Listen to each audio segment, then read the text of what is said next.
that you have sold India. Are you not ashamed of selling India? Do you have no shame of selling India? You have sold our mother, Bharat Mata. Do you have no shame? You know why he sold India? Because they are choking him. Mr. Rahul, address to the chair, please. He has sold India because they are choking him. They've got a grip on his neck. Now the United States will decide who we buy oil from. Yes. The United States will come to us and say, you cannot buy oil from so and so and so and so and so and so. अब अगर वो नहीं है तो इस तरह से केवल भारत को बेच दिया या किसी तरह से मतलब कुछ डर गए मोदी जी आंख नहीं मिला सकते, तो मुझे लगता है एक नेता प्रतिपक्ष का ये भाषण है, ये तो सड़क के किसी मतलब मवाली का भाषण हो सकता है। जुजित्सु में ग्रिप दिखती है, राजनीति में ग्रिप चोक नहीं दिखता। At the center of our defense budget is a choke applied by Mr. Adani. जो भी I'd also like to ask Mr. Hardeep Puri, who introduced him Mr. Chair to Epstein. Mr. Rahul, no. I know who introduced him. That I met Mr. Epstein on a few occasions, 3 or maximum 4. I will not say the name Epstein, and I will not say the name Anil Ambani, and I will not say the name. No, I will not say, sir. Privilege motion की बात BJP ने जुलाई 2018 में राहुल जी के खिलाफ की, दिसंबर 2018 में की, अगस्त 2021 में की, फरवरी 2022 में की, फरवरी 2023 में की, दिसंबर 2024 में की और अब फिर कर रहे हैं। यह हेडलाइन मैनेजमेंट का तरीका है क्योंकि उनको मुद्दे से बात को भटकाना है। लोकसभा में राहुल का चोक अटैक। जी हां, ट्रेड डील, अडानी, एप्स्टेन्स और प्रिविलेज मोशन पर सरकार से सीधा टकराव। आक्रामक रुख में संसदीय शैली, तथ्यों और आरोपों के साथ राहुल गांधी इस बार लोकसभा में थे। राहुल गांधी को पिछले एक हफ्ते से बोलने नहीं दिया जा रहा था, लेकिन जब उनको मौका मिला तो उन्होंने ऐसा हमला बोला कि सदन में सन्नाटा छा गया। नमस्कार, मेरा नाम हैदर अब्बास नकवी है और आप लोग मुझको इस वक्त दा स्वतंत्र पर देख रहे हैं। आज का वीडियो ये समझाएगा कि राहुल गांधी के भाषण ने क्या संदेश दिया है। भले ही चुनाव में जीत में तब्दील ना हो सके, लेकिन लोगों तक संदेश पहुंच चुका है कि भारत की इस वक्त मोदी सरकार ने क्या हालत कर दी है। साफ तौर पे उन्होंने कहा कि भारत को बेच दिया गया है और भी कई गंभीर आरोप लगाए। I am saying, Speaker sir, I am saying that you have sold India. Are you not ashamed of selling India? Do you have no shame of selling India? You have sold our mother, Bharat Mata. Do you have no shame? But sir, the interesting thing is, I know that the Prime Minister would not sell India under normal circumstances. He will not do it. You know why he sold India? Because they are choking him. मौका budget पर चर्चा का था, लेकिन राहुल गांधी ने कहा कि देश का असली मुद्दा बजट नहीं बल्कि वो डील है जिसके जरिए भारत को झुका दिया गया है। ट्रंप ने गला पकड़कर डील करवाई।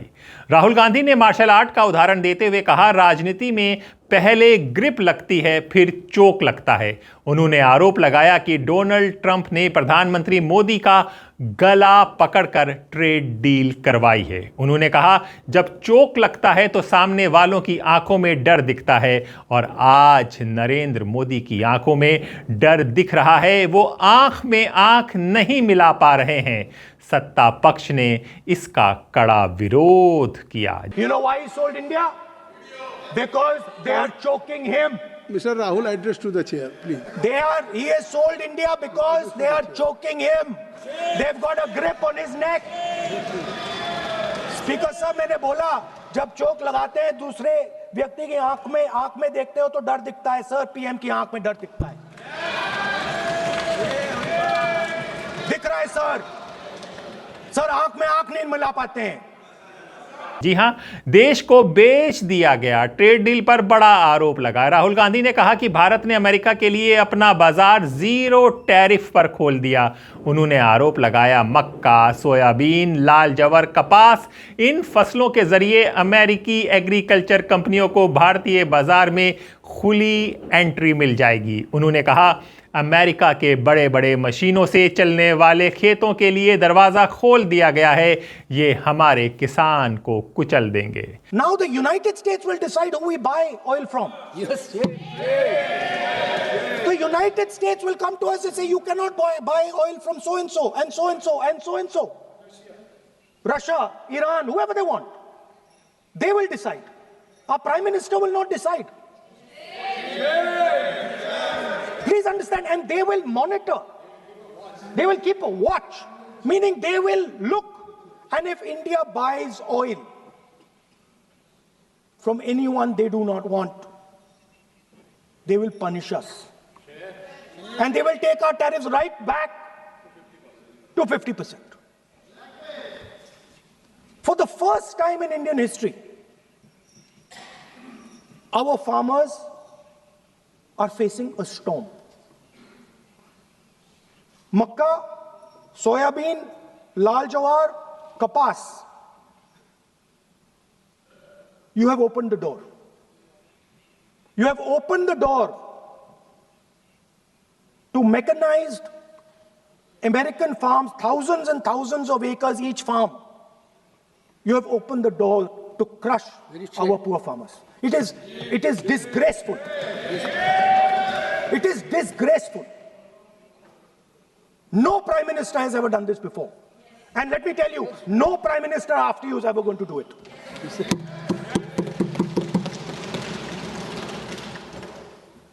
So we are facing a storm. You accept that we are facing a storm.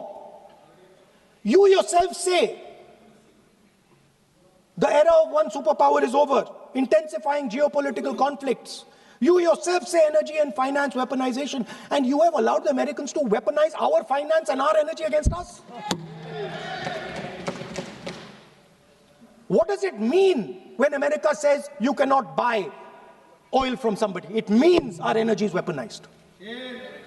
What does it mean when they say your tariffs will go down, our tariffs will go down and yours will come up? It means finance trade is weaponized.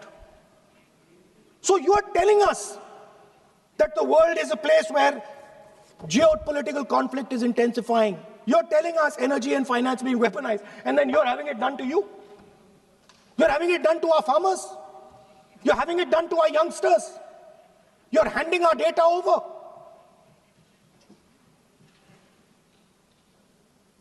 How can you even make these statements? How can you even come to this house and talk this type of nonsense? Yes, Are you not ashamed of yourselves? Are you not ashamed of giving? No.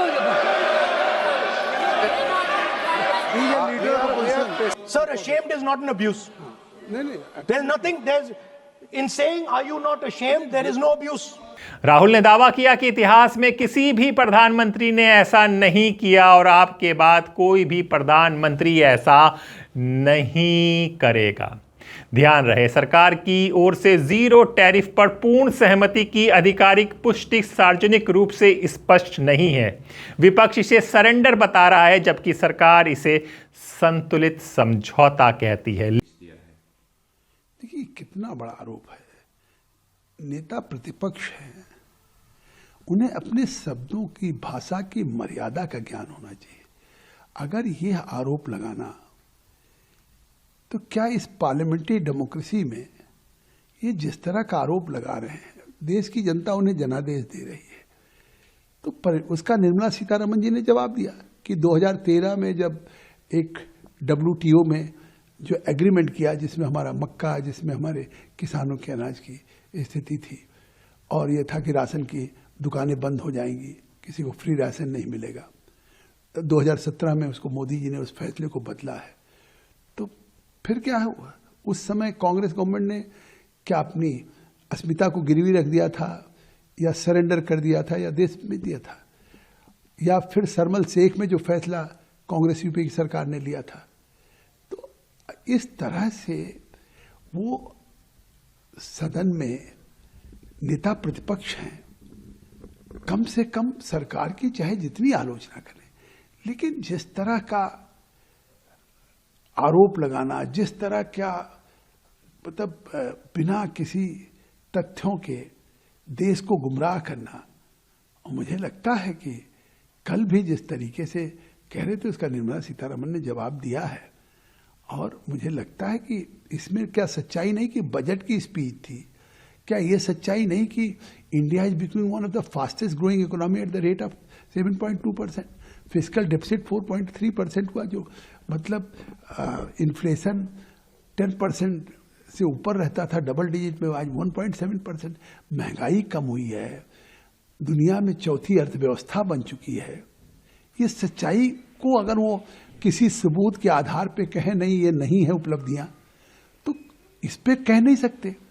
देश की उपलब्धियों का ब्यौरा तो दुनिया के सामने है कि भारत ने कोविड के बावजूद जिस तरह से अपनी अर्थव्यवस्था को दुनिया में 11वें पायदान से चौथे पायदान पे लेके आए हैं।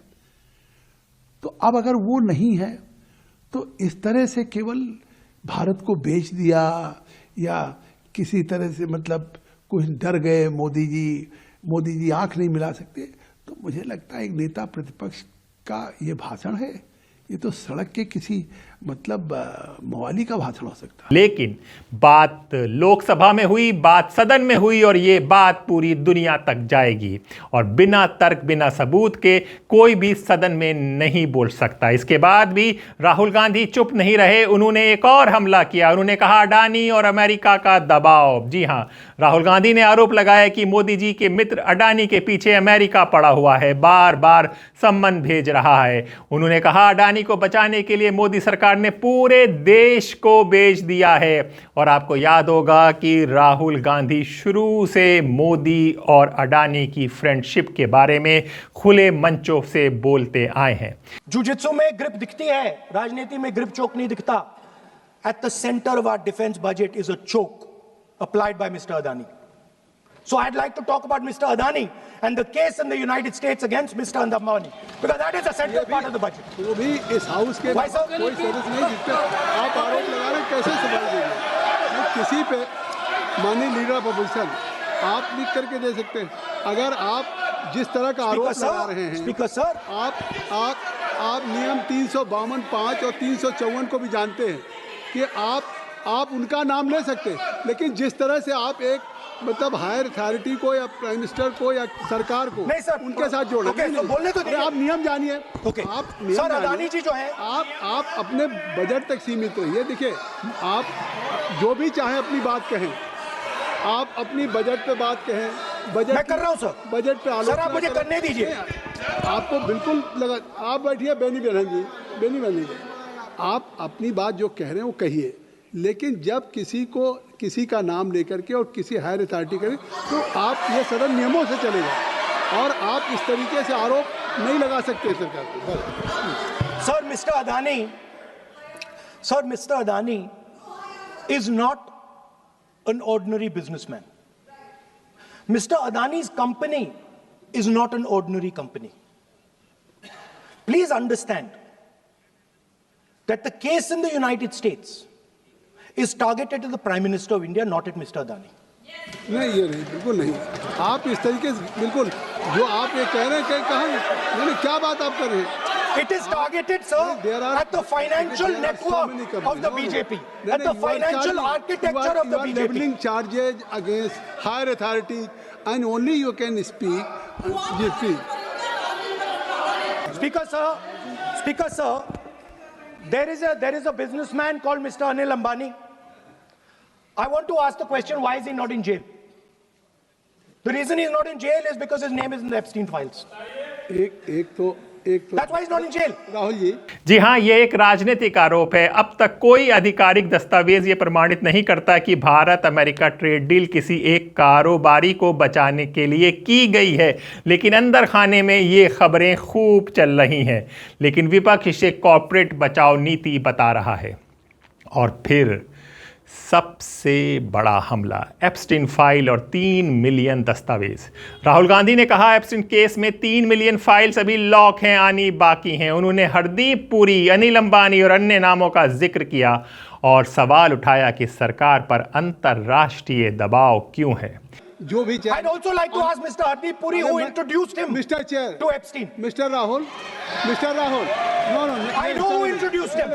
आप एक बात मेरी सुन लीजिए पहले कि चाहे आप अनिल अंबानी, मैं कह रहा हूँ, मैं Anil Sir, Ambani I know who introduced him. जो जिस And तरीके Mr. Hardeep Puri knows who आप जो introduced him. चार्जेज लगा रहे हैं, We both agree. जो इस सदन का सदस्य नहीं है, चाहे वो अनिल अंबानी हरदीप पुरी है, सर। रानी हो, हरदीप जिनको- पुरी is a जिनको member of अपनी बात parliament का आप जो चार्जेज लगा रहे हैं उसको सफाई करने का अवसर नहीं मिलेगा, उसको He's a minister, sir. उसका नाम नहीं लिया जाता।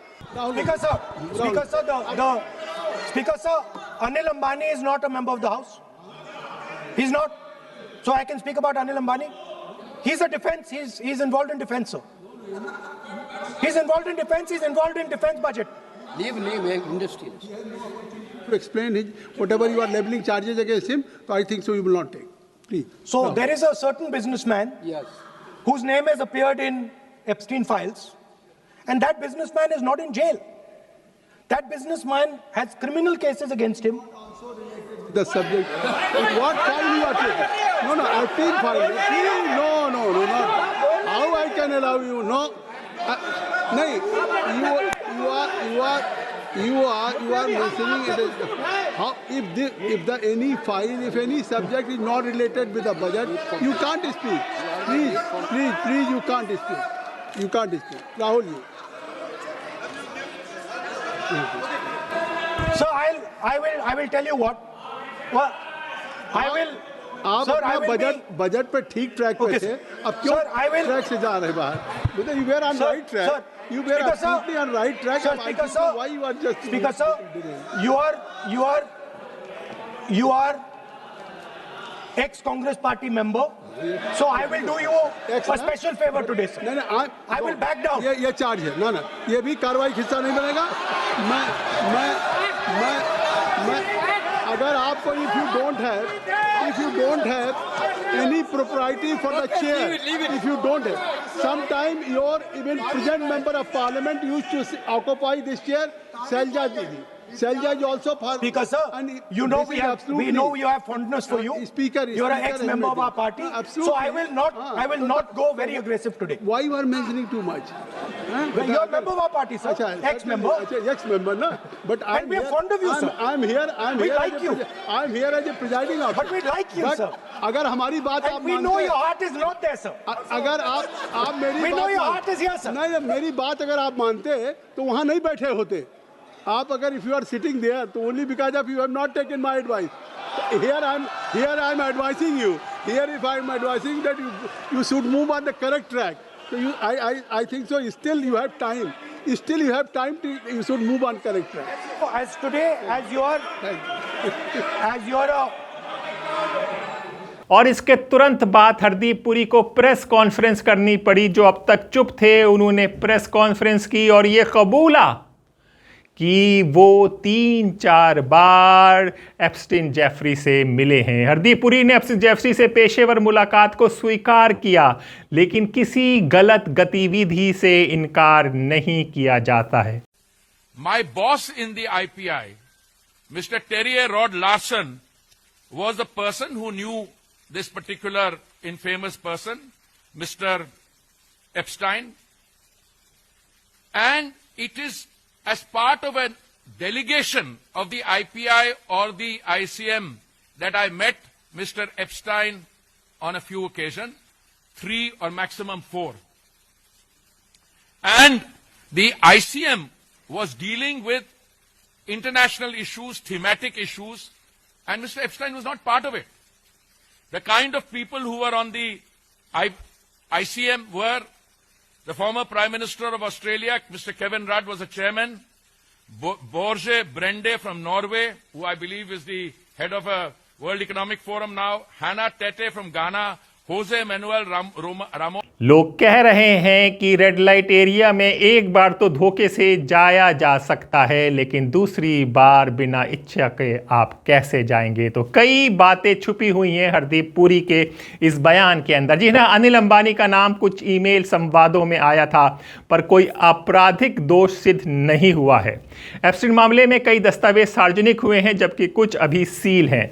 राहुल का आरोप है कि सच्चाई अभी पूरी सामने आई है और इसने सरकार को बैकफुट पर ला दिया है। I will not say the name Epstein and I will not say the name Anil Ambani and I will not say the name.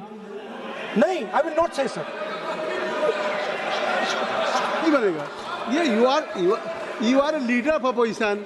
Okay. और So let me speak, sir. ये please I think so. I will not do it, sir. The whole nation is watching you. I know.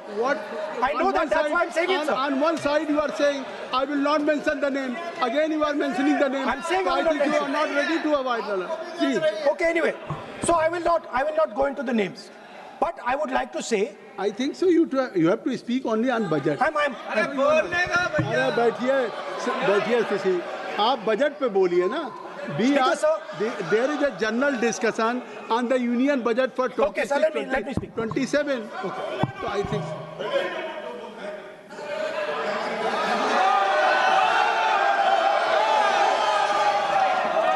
Nice.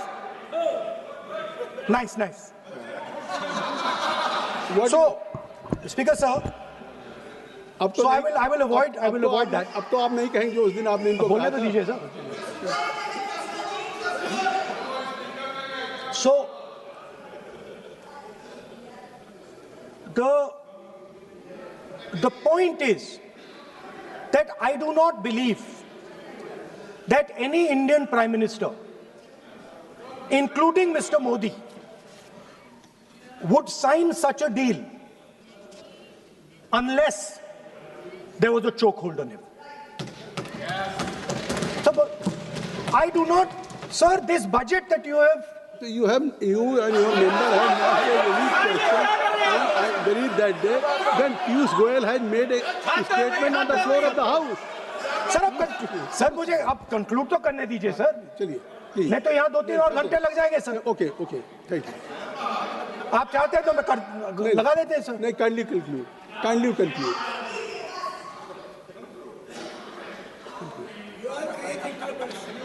So we have buckled on tariffs. We have handed out our data, given up control over digital trade rules, no data localization, free data flow to USA, limit on digital tax, no source code disclosure, and 20-year tax holiday.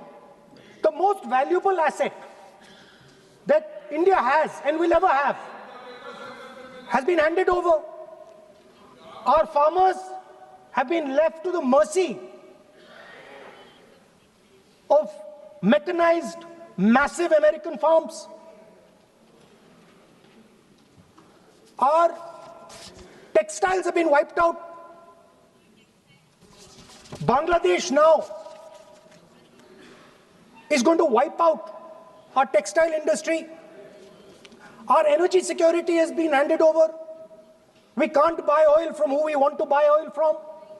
Now, I don't believe any Indian Prime Minister would do this.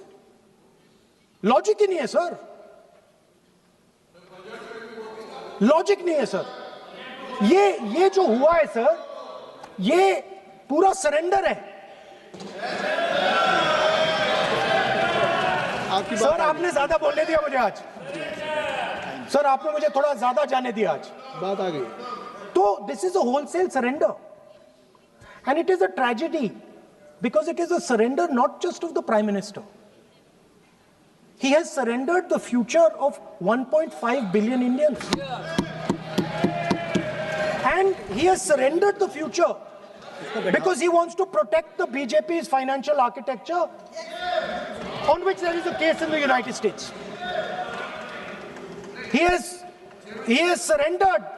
जी हाँ, अब बात कर लें कि privilege motion headline management, ये क्या होता है? राहुल गांधी के भाषण के तुरंत बाद बीजेपी ने उनके खिलाफ प्रिविलेज मोशन लाने की बात की, लेकिन कांग्रेस का कहना है कि ये केवल हेडलाइन मैनेजमेंट है, मुद्दों को भटकाने की कोशिश है। राहुल के खिलाफ पहले भी प्रिविलेज मोशन की चर्चा हुई है, जुलाई 2018, दिसंबर 2018, फरवरी 2021, फरवरी 2022, फरवरी 2023, दिसंबर 2024। कभी राज्यसभा में बयान का मुद्दा, कभी लोकसभा में प्रधानमंत्री को खतरा बताने का मुद्दा। कांग्रेस का साफ साफ आरोप, जब भी राहुल गांधी मोदी सरकार को बेनकाब करते हैं, प्रिविलेज मोशन ले आते हैं, ये डाइवर्जन टैक्टिक्स है। प्रिविलेज मोशन की बात बीजेपी ने जुलाई 2018 में राहुल जी के खिलाफ की, दिसंबर 2018 में की, अगस्त 2021 में की, फरवरी 2022 में की, फरवरी 2023 में की, दिसंबर 2024 में की और अब फिर कर रहे हैं। यह हेडलाइन मैनेजमेंट का तरीका है, क्योंकि उनको मुद्दे से बात को भटकाना है। क्यों भटकाना है? क्योंकि वो झूठ बोलते हैं और झूठ को छुपाना है। आपको याद है बीजेपी का जो पूरा का पूरा मैनेजमेंट है, उसमें वो कैसे बातों को छुपाते हैं? पिछले साल राज्यसभा के अंदर 50,000 रुपए मिले और बड़ा हंगामा हुआ। आज तक आपको उसको कुछ पता चला? उसके बाद उस दिन प्रधानमंत्री के बारे में स्पीकर ने बोल दिया कि भैया उनकी जान को खतरा है। उसके बाद कोई जांच, कोई गिरफ्तारी, किसी का कुछ पता लगा? आपको कुछ नहीं पता चला। ये जो पार्टी करती है, ये केवल झूठ का एक पहाड़ खड़ा करती है, जिसके पीछे बचने की कोशिश करती है। आज एक और कर रहे हैं। मुद्दे तो वो हैं जो राहुल गांधी ने उठाए हैं। जो लोकसभा में चोक लग गया, राहुल गांधी के समर्थकों का कहना है आज लोकसभा में मोदी सरकार को चोक लग गया, लेकिन बीजेपी का कहना है कि राहुल गांधी ने निराधार और भड़काऊ आरोप लगाए हैं। अब आगे क्या, ये भी समझ लीजिए, क्या सरकार इन आरोपों का तथ्यात्मक जवाब देगी? शायद नहीं। मोदी मीडिया में डिबेट होगा और डिबेट में राहुल गांधी, कांग्रेस और विपक्ष को दोषी ठहरा दिया जाएगा और कह दिया जाएगा कि ये सब सरकार विरोधी हैं, देश विरोधी हैं। यही होगा। क्या प्रधानमंत्री सीधे संसद में प्रतिक्रिया देंगे? ये देखने वाली बात होगी कि प्रधानमंत्री सीधे बोलेंगे कि नहीं बोलेंगे, लेकिन हाँ, ये तय है कि इसका जवाब वो किसी रैली में ज़रूर देंगे। ये टकराव और तीखा होगा। देश की राजनीति अब ग्रिप और चोक के रूपक में बदल चुकी है। सवाल सिर्फ इतना है, क्या यह राजनीतिक जुमला है या अंतर्राष्ट्रीय कूटनीति और आर्थिक समझौतों में वाकई कोई दबाव है? जवाब आने बाकी हैं, लेकिन आज की बहस ने साफ कर दिया है, संसद में मुकाबला अब खुलकर होगा और राहुल गांधी जो सार्वजनिक मंचों पर जो आरोप लगाते थे, अब संसद में बोलने लगे हैं जैसे ही उन्हें मौका दिया गया है। अब लोग कह रहे हैं, क्या राहुल गांधी को इसीलिए बोलने नहीं दिया जाता था क्योंकि जब वो बोलेंगे सच बोलेंगे और सच मोदी सरकार को बर्दाश्त नहीं। क्या होगा? सब स्वतंत्र में आपको द स्वतंत्र की तरह दिखाया जाएगा। नमस्कार।